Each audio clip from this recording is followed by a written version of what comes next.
CBN Sustentabilidade, com Rosana Jatobá. Oi, pessoal, tudo bem? O CBN Sustentabilidade de hoje fala sobre a agenda ESG no setor de varejo esportivo. Eu converso com a Dânia Raj. Ela é diretora Américas de Zona de Produção da Decathlon. A Decathlon é uma multinacional francesa de artigos para a prática de esportes. Foi fundada há 49 anos, tem mais de 100 mil colaboradores no mundo e aqui no Brasil está presente desde 2001. Dânia, que prazer te receber aqui no CBN Sustentabilidade. Tudo bem com você? Tudo bem, obrigada, Rosana. É um prazer estar aqui. Olá, ouvintes. Muito bom estar aqui com vocês para falar de um tema tão importante. Prazer é o nosso. A gente sabe que a Decathlon já nasce com o propósito de democratizar o acesso ao esporte para todo mundo. Então, conta pra gente um pouco dessa missão da empresa. Exato. A gente tem como propósito, então, mover as pessoas através das maravilhas do esporte. Então, ter o esporte acessível para que as pessoas possam praticar cada vez mais esporte. E isso reflete, seja nos nossos produtos, na qualidade e no custo-benefício dos nossos produtos. Bem, vocês são uma multinacional francesa, sim, mas aqui no Brasil vocês também estão indo muito bem, porque no nosso país a prática esportiva, a prática de atividade física cresceu bastante nos últimos anos. O brasileiro e a brasileira tomaram gosto, né, pela prática. Sim, eu acho que também é um mal não, né? Mas é um bem necessário, vamos falar assim, sim, porque a gente tem visto a questão de ganho de saúde, de comunidade. Então, acho que o esporte, ele tem que fazer parte da vida e acho que faz parte também do desenvolvimento de um país como o Brasil, cada vez mais, que as pessoas se informam, elas vão praticar mais esporte e então a gente aí consegue ligar uma coisa tão importante junto aos nossos valores e a nossa vontade, que é realmente democratizar o esporte aí para o maior número de pessoas. Agora, embora a gente note um crescimento no número de adeptos à prática esportiva, ainda tem muita margem para crescer no Brasil, né? Tem, com certeza. Eu acho que tem tudo a ver com a parte social também, né? Então, acho que o nosso interesse é exatamente como que a gente faz para que as pessoas possam ter a primeira experiência com o esporte, como que ela possa ter desde o iniciante até o especialista. Então, essa é a proposta. Então, quando você entra numa loja da Decathlon, você consegue se adaptar e achar o produto conforme a sua necessidade, e o objetivo é esse, que você se apaixone como agente, seja como praticante, seja como colaborador pela empresa. Agora, a gente sabe que desenvolver e produzir suas próprias marcas é uma estratégia que impacta a qualidade e preço do produto.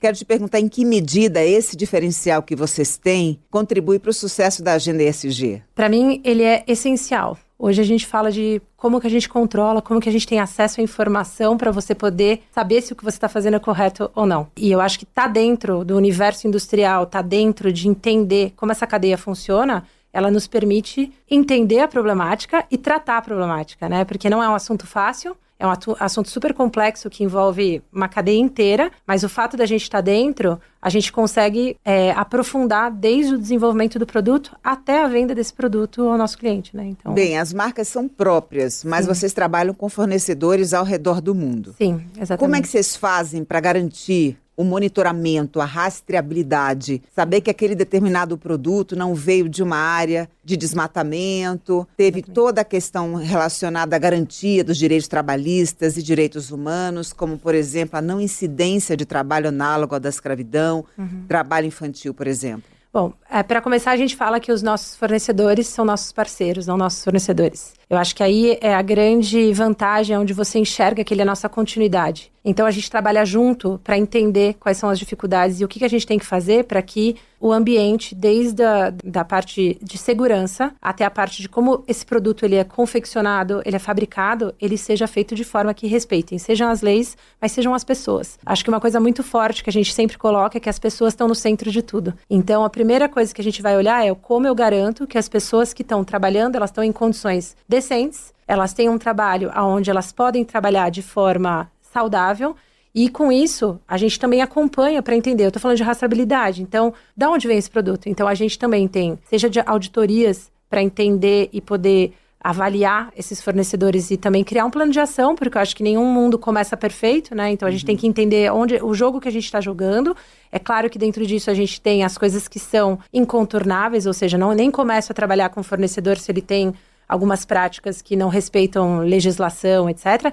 Mas depois disso a gente tem a evolução. É aí que entra toda a parte de entender. Eu escolho uma matéria-prima, a gente se envolve no desenvolvimento da matéria-prima. A gente entende de onde vem um fio. A gente quer entender essa cadeia para que a gente possa garantir. No começo era mais ligado à qualidade, mas eu acho que ele, além da qualidade para os nossos clientes, ele também tá na questão de entender se eu estou usando algo que ele é correto, que ele respeita o meio ambiente. Agora, para que todos os elos da cadeia produtiva estejam na mesma página, devidamente alinhados à agenda ESG, muitas vezes a grande empresa precisa capacitar os fornecedores, os prestadores de serviços, né? Sim. Como é que vocês fazem isso? É por meio de treinamentos, mentoria? Olha, eu vou te contar que a minha equipe, por exemplo, ela está muito no terreno. A gente fala o campo de jogo, né? Então, se eu estou fazendo um produto, a minha equipe de produção ela tem que estar dentro desse fornecedor. Então, a ideia é que a gente consiga enxergar como que a gente pode atuar para ajudar esse fornecedor a entender a importância. Acho que mais do que você pôr uma regra, é você explicar. Por que eu estou pondo uma regra? Por que eu falo que um fio não pode estar aparente dentro de uma fábrica? Qual que é o risco? Qual que é o risco de incêndio dentro de uma fábrica? E hoje a gente fala de um país que ainda as pessoas não têm a noção de segurança para entender que elas estão em risco. Então, o nosso papel, sim, é além de só cobrar, eu quero um produto bem feito, mas é garantir que eles entendam por que a gente está pedindo uma mudança, por que eu estou pedindo um ambiente seguro. E então, o treinamento, sim, ele é constante, desde a parte de segurança, desde a parte de como usar bem os recursos, mas também de como eu produzir de forma eficiente. E no final é um ganha-ganha. Com certeza. Conta aqui para os nossos ouvintes, ecodesign na prática para Decathlon e como é que ele está impactando o desenvolvimento dos produtos vendidos aqui no Brasil. Tá bom, eu vou contar um pouco então que o ecodesign, quando a gente começou, ele tinha várias perguntas a serem respondidas, mesmo para a gente. Tá bom, queremos transformar os produtos em eco. O que é? Então, a parte principal que a gente se deu conta é que eu tenho que pensar na engenharia do produto desde que ele nasce. Então, o ecodesign é o como eu faço para garantir que eu vou pensar num produto, eu vou pensar na matéria-prima que eu vou consumir, na escolha dessa matéria-prima, mas no consumo dessa matéria-prima, na ergonomia para que eu use ela melhor. Então, o ecodesign para a gente é fazer com que no processo eu consiga entender a melhor maneira de fabricar de forma sustentável. Então, eu vou diminuir o consumo de matéria-prima, eu vou ter uma eficiência para diminuir o consumo de energia. Então, a gente tenta se envolver em todos os steps, já desde o começo, na parte da nossa, que a gente chama até no nosso departamento de inovação, que a gente tem uma parte muito forte na França, onde a gente realmente observa o esportista, né? Então, fabricamos produtos de esportista para esportista, mas como eu observo para fazer esse produto também levando em consideração a eficiência no uso e no impacto que esse produto tem sobre o cliente. E além disso ok, eu vendo um produto, mas como que eu faço para ele durar mais? Porque falar de sustentabilidade eu também tenho que pensar numa forma de durabilidade para que ele use aquele produto da melhor forma possível, para que ele não descarte. Então, uma segunda vida, se eu consigo oferecer uma revenda, se eu consigo oferecer para ele aluguéis. Então, isso já são algumas práticas que a gente está fazendo ainda no Brasil, iniciando. Ano que vem a gente começa com buyback, então a parte da segunda vida. Mas já na França, a gente já tem toda essa parte de, seja segunda vida, seja de aluguel, para promover outras maneiras de impulsionar o eco, né? Então, o eco desde a concepção, mas também o eco na forma que a gente consome. Um produto que já tem esse selo do ecodesign, ele é necessariamente mais caro do que um produto tradicional? Sim e não, depende. Eu acho que a gente está tendo evoluções muito significativas e eu falo que é o papel da empresa, das grandes empresas, é exatamente esse. É como eu faço para popularizar, para baixar o custo. Então, eu lembro quando a gente começou com o projeto, eu vou falar de um exemplo de têxtil, por exemplo, poliéster. Poliéster, super caro, não dá para trazer, não viabiliza. Tinha um gap super grande.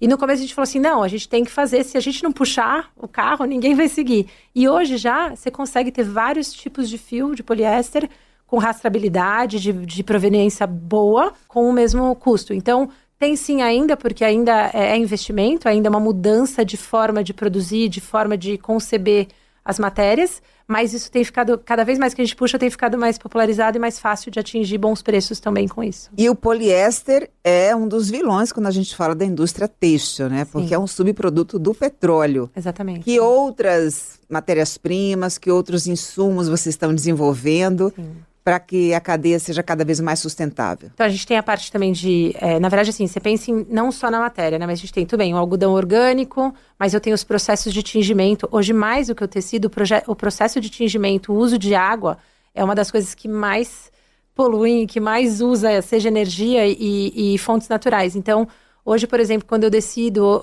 eu opto por um tingimento dope-dyed, por exemplo, que é um tingimento no fio e não no tecido pronto, eu diminuo, eu reduzo o uso de água absurdamente.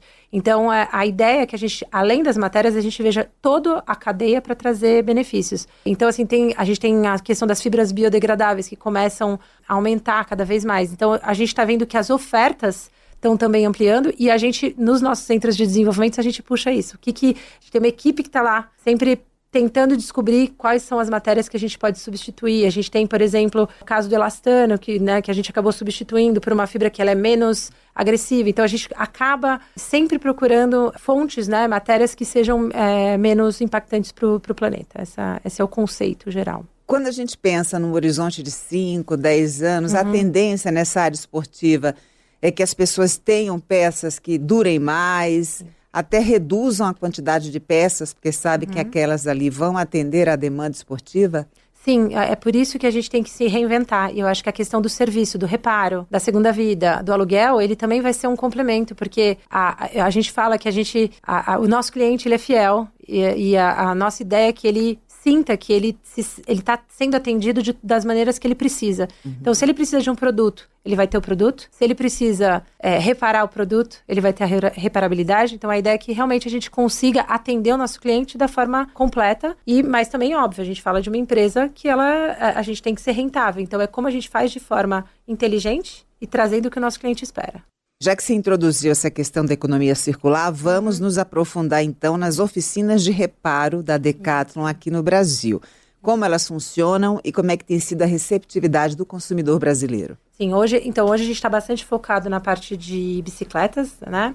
É o primeiro passo. Então, e a ideia é a gente poder dar para o nosso cliente esse acompanhamento de um produto que hoje a gente oferece, por exemplo, garantia vitalícia. Então, com isso, a nossa ideia é que o nosso cliente, se ele tem um problema com esse produto, ele vai ter a garantia da correção. E com isso, a gente fideliza o cliente. Então, a ideia é realmente que a gente possa oferecer um serviço adequado e com isso ele vai comprar a bicicleta desde o filho dele, que vai começar a praticar pequenininho, e quem sabe no futuro, se ele amou o esporte, ele vai poder chegar um dia e praticar aí uma prova e até comprar as bicicletas agora aí que a gente hoje vê até no Tour de France. Eu acho muito interessante essa estratégia, porque em princípio ela parece danosa à empresa, uma vez que você se furta a vender mais um produto. Sim. Mas ao mesmo tempo, na medida que você fideliza uma família inteira, olha as oportunidades que você tem, né, de suprir uma demanda por outros itens e acabar tendo aquele cliente por muitos e muitos anos. E a gente volta pro princípio, né? Mover as pessoas através da maravilha do esporte. Então, a nossa vontade é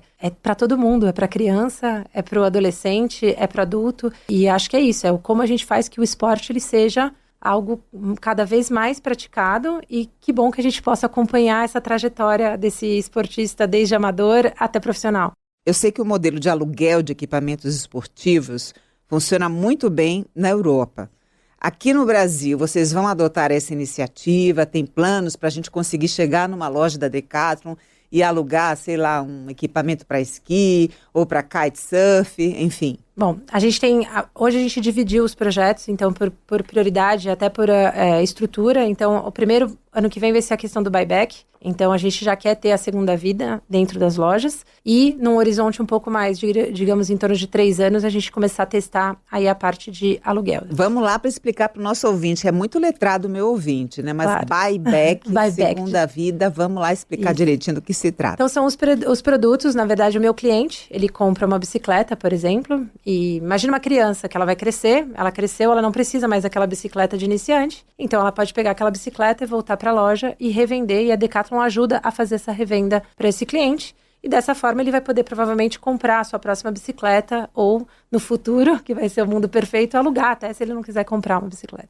E a estratégia, por exemplo, de colocar caixas coletoras para receber de volta, por meio da logística reversa, produtos e objetos que já não me servem mais? Sim, a gente tem uma vontade, tá? Isso ainda é um pouco mais complexo. O que a gente tem feito já é, na parte de toda a logística reversa que a gente faz hoje, é muito mais no que a gente usa dentro das lojas. Então, cabide, caixa de papelão. Então, por exemplo, na produção hoje, tudo que a gente fabrica no Brasil, a gente consegue fazer a logística reversa para que o cabide que eu usei, ele volte para o meu fornecedor, para que ele fique num ciclo de vai e volta e eu não tenha que produzir a cada produção um novo cabide ou uma nova caixa. Então, dessa forma, é a forma que a gente está encontrando de forma mais passo a passo, né? Porque a gente tem bastante dificuldades de fazer o cliente mesmo voltar, de tratar ainda. Mesmo, por exemplo, uma grande parte dos produtos hoje são têxteis. O têxtil, você tem toda uma parte de tirar de separar as peças para você conseguir reciclar, trabalhar na qualidade da fibra. Então, a gente já tem vários projetos fora do Brasil de como fazer, mas ainda é uma coisa muito iniciante no Brasil.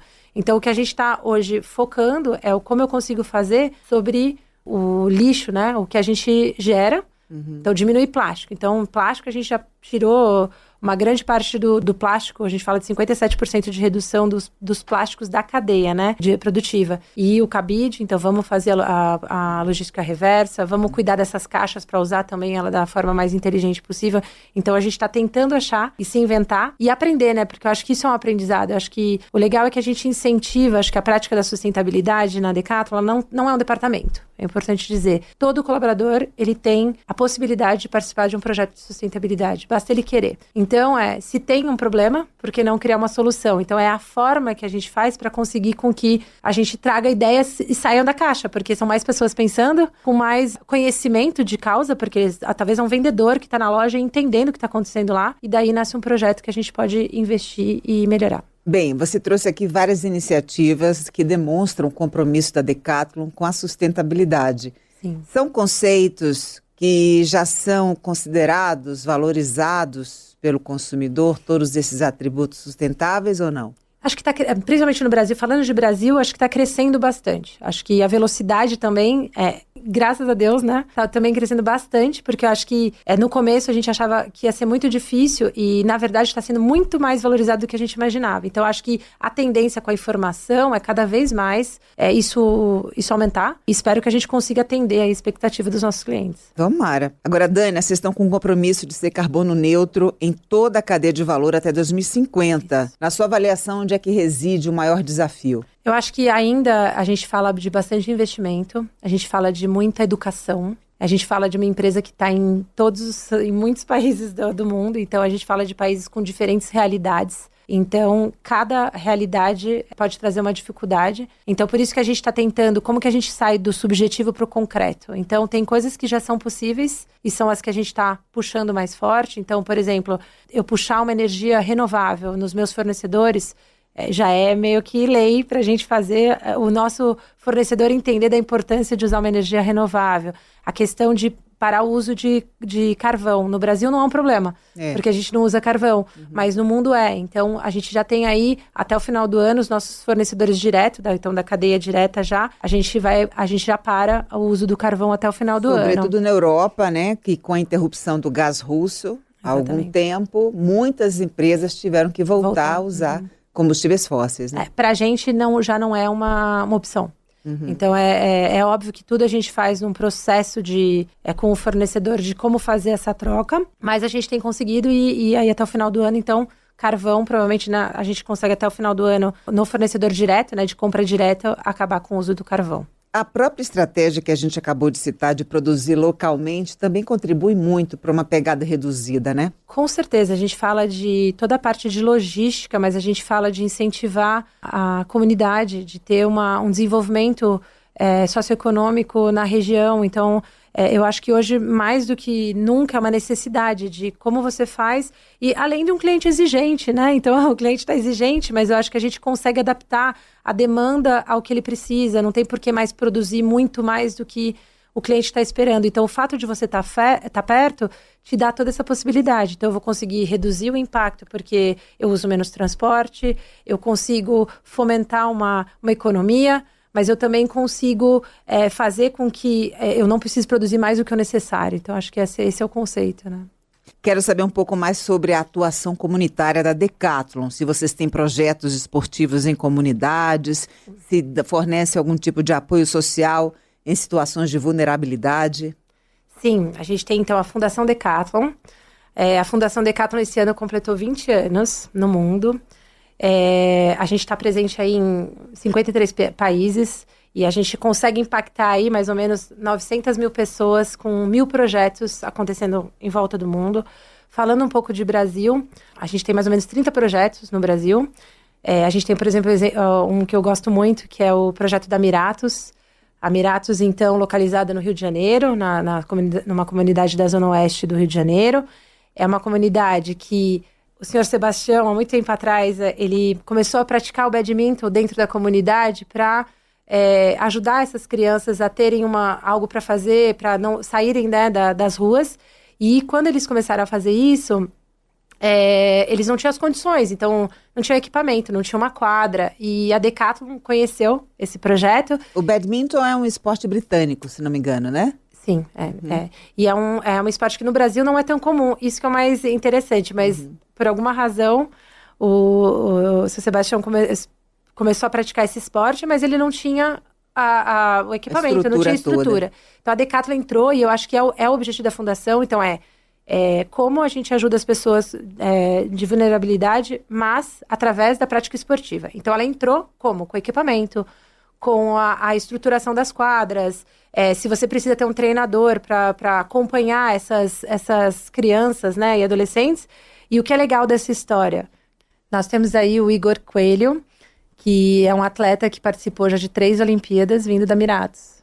Então é um super orgulho para a gente ver que quando você dá a oportunidade, as pessoas podem se destacar. E o Igor é uma pessoa sensacional. Tive o prazer de conhecer ele esse ano lá na fundação, né, na celebração dos 20 anos. E é emocionante de ver, porque muda a vida.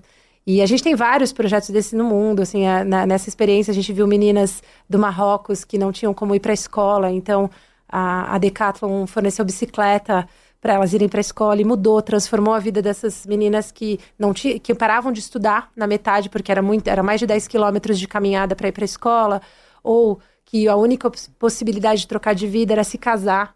E aí você vê as meninas hoje que estavam lá presentes, elas que puderam estudar num outro país, que aprenderam outras línguas, que a visão do mundo mudou através de uma simples bicicleta. Então, acho que o objetivo é esse. A gente não faz não é uma ação ligada a marketing, ela é uma ação ligada aos colaboradores, e o incentivo dessa fundação é que os colaboradores participem. Então, a maioria dos projetos, quando eles chegam para a gente, eles chegam através de um colaborador que participa ativamente de uma comunidade e que ele quer fazer diferença. E a ideia disso é para que isso seja uma forma de manter, não só como um patrocínio, mas manter a ação viva. E é legal porque essas ações são ações de anos e que continuam e que mudam geração. Então, e aí a gente vê como isso pode mudar o entorno da comunidade. Então, a ideia é que bom poder ver que através da prática esportiva a criança ela vai acabar se interessando também para estudar, ela vai ver o mundo de uma outra forma e dessa forma ela sai aí de uma situação de vulnerabilidade. Essa é a ideia. Eu sei que vocês têm um programa também voltado ao fomento ao empreendedorismo negro no esporte. Sim, aqui no Brasil, se a gente considera que tem uma população com 52% preta e parda, é essencial algo nesse sentido, né? Sim, eu acho que tudo que a gente pode fazer na parte de inclusão, a gente tá tentando fazer. Eu acho que não é um caminho fácil, mas a ideia é como a gente traz projetos de formas diferentes. Então, se ele vai ter, através do esporte, como não ajudar melhor as pessoas através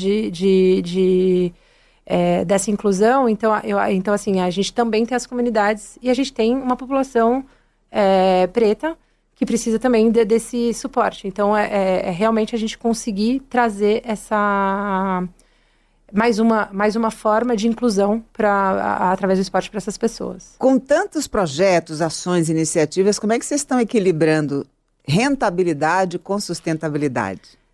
Uma boa estratégia. Eu acho que você tem que ligar o econômico ao que é importante. Então, nada ele é transformador se você só pensar no econômico. Então, claro, ninguém está sendo só sonhador aqui, não é isso, mas eu acho que ele é o começo. O começo você sonha, e aí depois você viabiliza. E eu acho que a gente tem uma equipe muito focada em entender o como transformar de forma inteligente. E eficiência hoje, que a gente fala muito, está muito ligado, ele é super sustentável. Então, a gente puxa muito os colaboradores no lado de eficiência, porque isso vai fazer com que a gente use melhor matéria, a gente trabalhe melhor, a gente tenha uma melhor qualidade de vida. Então, eu acho que o equilíbrio está aí.